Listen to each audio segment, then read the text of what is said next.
Merci beaucoup, professeur Gianna Yari. On va prendre quelques minutes pour les questions dans la salle. Merci beaucoup. Moi, j'ai une question de radiothérapie.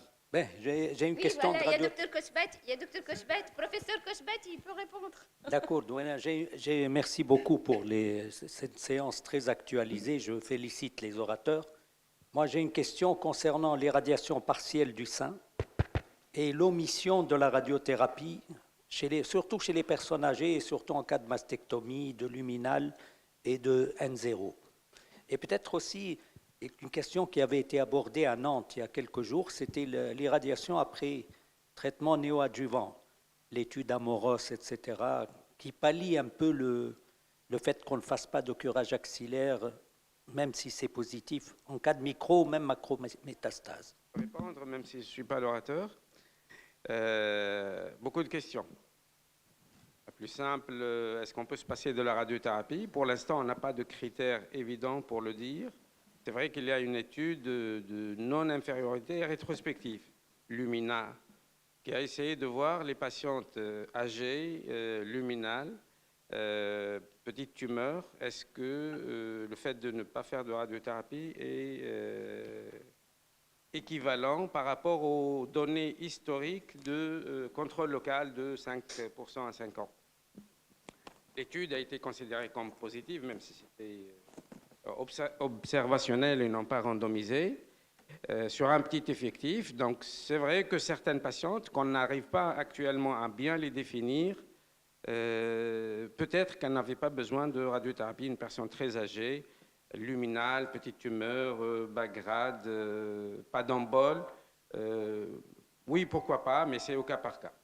Par contre, et là je reviens à la première question de l'irradiation partielle, effectivement, elle est rentrée dans les habitudes, on va dire, dans les indications.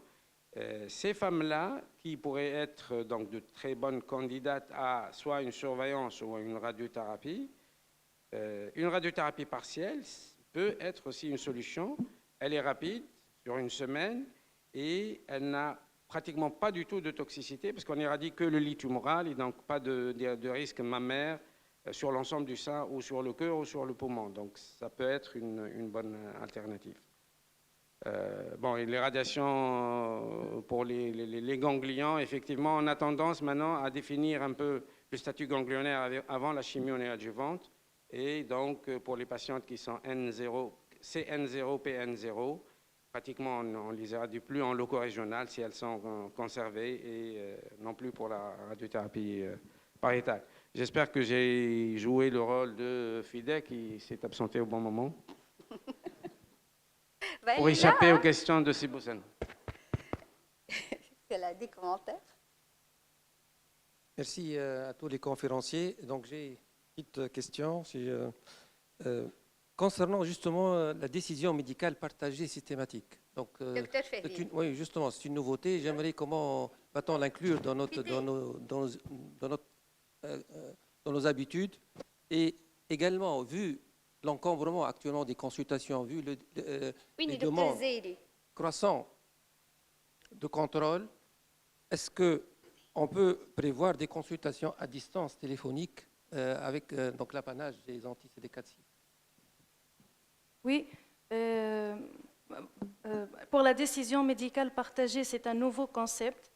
D'ailleurs, l'ESMO a fait un chapitre en 2021 et ça doit être systématique et c'est primordial pour l'observance du traitement.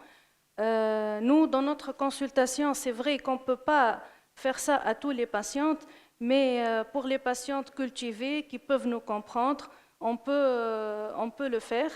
Et pour prévoir des consultations à distance, c'est ce qu'on fait nous. On a le WhatsApp, on a le Messenger.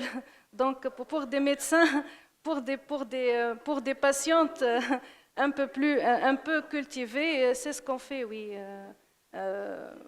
C'est ce qu'on fait. On essaie de faire un petit effort. Oui.